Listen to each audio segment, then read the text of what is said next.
제가 오늘 이 이야기를 꼭 해야겠다고 마음먹은 이유는 하나입니다. 지금 온라인에서 가장 많이 떠도는 말, 빈예서가 결승 1차전에서 떨어졌다더라 라는 그 소문이 너무 쉽게 사실처럼 소비되고 있기 때문입니다. 저는 이 판을 계속 지켜본 사람으로서 감정이 아니라 데이터와 흐름으로 보자는 입장입니다.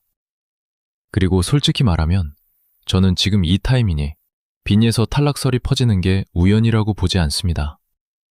긴장을 극대화하는데 이만한 카드가 없기 때문입니다. 이번 시즌의 가장 큰 변수는 결승 방식 변경입니다. 예전에는 결승에 오른 10명이 1차전과 2차전을 모두 치른 뒤 최종 순위를 가렸습니다. 그런데 이번에는 1차전에서 3명이 즉시 탈락하고 7명만 2차전으로 직행한다고 합니다. 이 한 줄이 분위기를 완전히 바꿔버렸습니다. 2차전에는 실시간 문자 투표가 반영됩니다. 다시 말해 1차전에서 살아남지 못하면 팬들의 힘이 개입할 기회조차 없습니다. 그래서 사람들은 이렇게 말합니다. 문자투표 강자 빈예서가 위험한 것 아니냐? 저는 이 해석이 너무 성급하다고 봅니다. 빈예서를 문자투표형 가수로만 규정하는 순간 우리는 이 참가자의 실제 경쟁력을 축소하게 됩니다. 저는 그동안 무대를 여러 번 다시 보면서 점수를 매겨봤습니다. 기복이 없다고 말할 수는 없지만 분명히 중하위권을 전전할 실력은 아니었습니다. 음정 안정감, 무대 장악력, 그리고 무엇보다 카메라를 이해하는 감각이 있습니다. 방송 경연에서 이 감각은 생각보다 큰 비중을 차지합니다. 심사위원 점수만으로 3명이 떨어지는 상황이라면 제작진 입장에서도 객관적 설명이 가능한 인물을 남겨야 합니다. 빈예서는 그 조건에 부합합니다. 지금 온라인에서 돌고 있는 댓글을 보면 이런 말이 있습니다. 탑7은 떨어뜨리고 팬티켓 파워는 챙기려는 거 아니냐. 탑10은 전국 투어 콘서트에 참여하니까 2마리 토끼 잡는 것 아니냐. 저는 이 주장도 충분히 이해합니다. 실제로 탑12 투어에 참여한다는 점은 흥미로운 대목입니다. 그렇다면 제작진이 이렇게 계산할 수도 있지 않겠느냐는 의심이 생깁니다. 하지만 저는 여기서 한 가지를 묻고 싶습니다. 정말로 제작진이 가장 큰 팬덤을 적으로 돌릴 만큼 여유가 있을까요? 이번 시즌은 시청률 경쟁이 만만치 않습니다. 이미 타 프로그램이 16%대까지 치고 올라간 상황에서 12%대에서 상승 흐름을 만들어야 하는 국면입니다. 이런 시점에서 화력이 강한 팬덤을 자극하는 선택을 한다는 것은 위험 부담이 큽니다. 팬덤은 단순히 표를 던지면 집단이 아닙니다. 여론을 움직이고 기사에 반응하고 프로그램 이미지에 영향을 줍니다. 저는 제작진이 그렇게 가볍게 판단할 것이라고 생각하지 않습니다. 또 하나 짚고 넘어가야 할 것은 빈예서의 위치입니다. 지금 결승에 오른 10명 중에서 팬덤 크기로 상위권에 속합니다. 응원 투표 순위만 봐도 홍지윤 다음이 빈예서라는 결과가 나왔습니다. 이 수치는 그냥 참고용이 아닙니다. 꾸준히 쌓인 숫자입니다. 일회성 화제가 아니라는 뜻입니다. 이런 인물을 1차전에서 탈락시키려면 신사 점수에서 명확한 격차가 나야 합니다. 그렇지 않으면 설명이 어렵습니다. 저는 여기서 제작진의 계산이 작동한다고 봅니다. 설명 가능한 탈락이어야 한다는 점입니다. 물론 저는 냉목적으로 빈예서를 띄우고 싶지 않습니다. 냉정하게 말하면 무대에 따라 아쉬운 부분이 보일 때도 있습니다. 감정 표현이 과해질 때도 있고 선곡이 본인 색과 완벽히 맞아떨어지지 않는 경우도 있었습니다.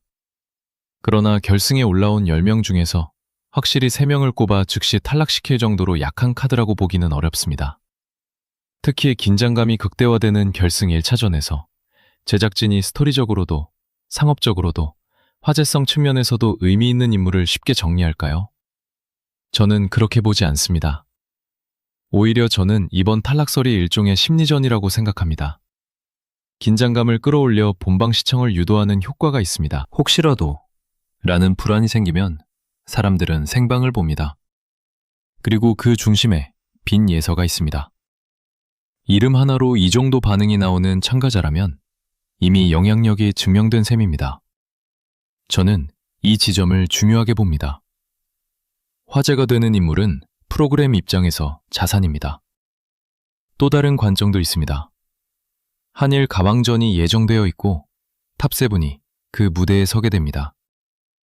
국제전은 국내 팬덤의 지지가 매우 중요합니다.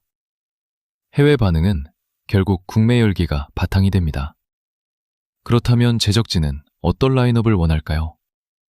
안정적인 실력과 팬덤을 동시에 가진 인물이 필요합니다. 빈예선은 이 조건에서 완전히 배제될 카드가 아닙니다. 저는 오히려 활용 가치가 높다고 봅니다. 지금 일부에서는 10대 3인방 중 2명이 떨어진다 는 말도 돌고 있습니다. 만약 이 시나리오가 맞다면 그 안에 빈예서가 포함된다는 가정이 자동으로 붙습니다. 하지만 저는 이 프레임도 단정적이라고 생각합니다. 10대라는 이유로 묶는 순간 개별 경쟁력을 무시하게 됩니다. 경연은 나이로 평가하지 않습니다. 무대 완성도로 평가합니다. 그리고 빈예선은 적어도 결승까지 올라온 과정에서 심사위원들의 인정을 여러 차례 받았습니다. 저는 개인적으로 이번 결승 1차전이 오히려 빈예서에게 기회가 될 수 있다고 봅니다. 왜냐하면 지금 시선이 전부 그에게 쏠려 있기 때문입니다. 집중된 기대와 의심은 동시에 작용합니다. 이런 상황에서 무대 하나만 제대로 터지면 여론은 빠르게 돌아섭니다. 경연 프로그램은 결국 장면으로 기억됩니다. 점수표가 아니라 무대의 인상으로 남습니다. 빈예서가 이 점을 알고 있다면 이번 1차전은 방어전이 아니라 반격의 무대가 될 가능성도 있습니다. 저는 오늘 이 영상을 통해 과열된 추측을 조금은 정리하고 싶었습니다. 저는 빈예서가 무조건 안전하다고 말하지 않습니다. 경연은 항상 변수로 가득합니다. 하지만 지금 불어다니는 탈락설이 그렇게 높은 확률의 시나리오라고도 보지 않습니다. 픽덤의 크기, 방송 흐름, 제작진의 전략, 이후 일정까지 종합하면 저는 빈예서의 생존 가능성을 더 높게 봅니다. 결국 답은 무대에서 나옵니다. 저는 감정에 기대어 누군가를 지키자고 말하지 않습니다. 다만 숫자와 흐름을 보자는 겁니다. 그리고 지금까지의 데이터는 빈예서가 쉽게 정리될 인물이 아니라는 쪽에 더 가깝습니다. 저는 이번 결승 1차전이 끝난 뒤 괜히 호들갑이었다는 반응이 나올 가능성도 충분히 있다고 봅니다. 그래서 저는 이렇게 정리하고 싶습니다.